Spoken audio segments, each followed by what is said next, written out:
9 கிரகங்களும் இந்த 27 நட்சத்திரத்தில் சுத்தி கொண்டே இருக்கிறது. தனது சுழற்வட்ட பாதைகளில் இந்த நவ கிரகங்களும் சுத்தி கொண்டே இருக்கின்றன.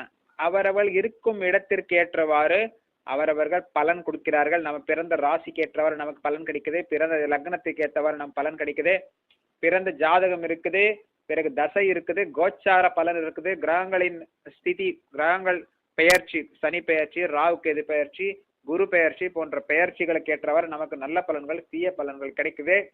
இந்த காலம் தான் பகவான் கிருஷ்ணரின் பிரதிநிதி தான் இந்த காலம். உலகத்தை அழிக்கக்கூடிய விஷயத்துல இந்த காலம் மிக மிக சக்தி வாய்ந்தது. இந்த காலம் எல்லாரையும் அழிச்சிடும்.